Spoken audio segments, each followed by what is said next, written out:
Ça fonctionne comment les salaires sur les bateaux de croisière? C'est en deux catégories, je vais t'expliquer. Tout d'abord, on a un truc que tu connais, c'est les salaires fixes. Alors par exemple, on peut citer le pompier du bateau parce que oui, il y en a, ou encore le maître nageur parce qu'il faut bien quelqu'un pour surveiller les clients quand ils sont dans la piscine. Ils ont un salaire de base, allez on va dire de 1700 $. Ils n'auront pas de pourboire parce que personne ne pense à donner un pourboire au maître nageur ou encore aux pompiers qu'on voit jamais puisqu'en fait ils travaillent on va dire en arrière-plan. Donc ils auront toujours les mêmes horaires, ils feront toujours la même chose et ils gagneront toujours la même chose. C'est une question de stabilité. Moi c'est ce que j'ai et moi c'est ce que j'adore. Par contre on a aussi ce qu'on appelle gagner de l'argent par commission.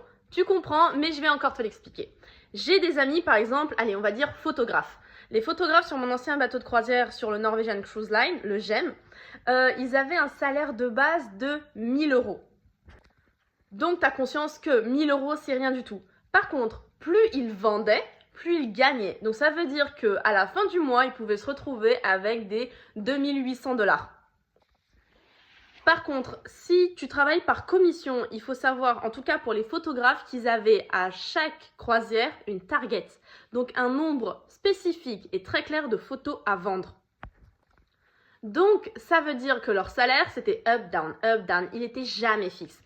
Et en fait, ça fonctionnait par compensation, en tout cas pour le premier manager que mes amis photographes avaient. Je m'explique. Mon ami Kevin, qui était un super bon photographe, pouvait finir le mois avec 2800 $ juste pour lui. Donc il atteignait la target, mais pour toute l'équipe. Ça veut dire que si mon ami Takwana, qui venait du Zimbabwe, n'arrivait pas à vendre, et en fait il risquait de ne pas avoir un bon salaire. Mais puisque Kevin en fait compensait tout le monde, et tout le monde avait un bon salaire à la fin. Mais Kevin savait faire des surplus. Donc par exemple, il vendait tellement bien qu'il atteignait la target, donc tout le monde en fait pouvait avoir des 2000 $, mais il pouvait faire un surplus de 800 $. Et ça rentabilisait parce que la manager l'adorait. Pourquoi elle l'adorait?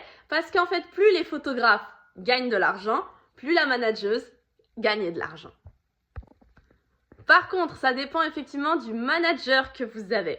Le nouveau manager que mes amis photographes ont, parce que eux ils sont toujours sur le bateau, moi je suis rentrée mais ils m'en parlent toujours, a changé en fait la règle du jeu. Donc ça veut dire qu'il y a la target, on va dire aller vendre 10 000 photos pour 5 jours de croisière, ce qui pouvait être énorme parce que des fois on n'avait pas énormément de clients. Par contre, c'était devenu du chacun pour soi. Donc tout le monde devait faire un certain seuil de photos vendues, il n'y avait plus de compensation. En gros, si Kevin vendait beaucoup de photos et que Maryse n'arrivait pas à gagner beaucoup de photos, Maryse gagnait beaucoup moins. En fait, il y a beaucoup de services qui vont fonctionner comme ça. Dites-vous que tout ce qui est lié à la vente, c'est de la merde. D'accord? Parce que vous êtes sous pression. Parce qu'en fait, c'est un business, les bateaux de croisière. Ils sont là pour se faire de l'argent. Parce que le manager, son objectif, c'est d'être bien financièrement. Donc, il va vous pousser à vendre énormément parce qu'il est sûr de s'en mettre plein les poches. Moi, je travaille avec des enfants et je sais une chose, c'est que je m'en mettrai jamais plein les poches avec.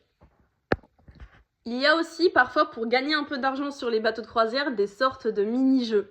Il y a des tournois de billard, il y a des tournois de poker.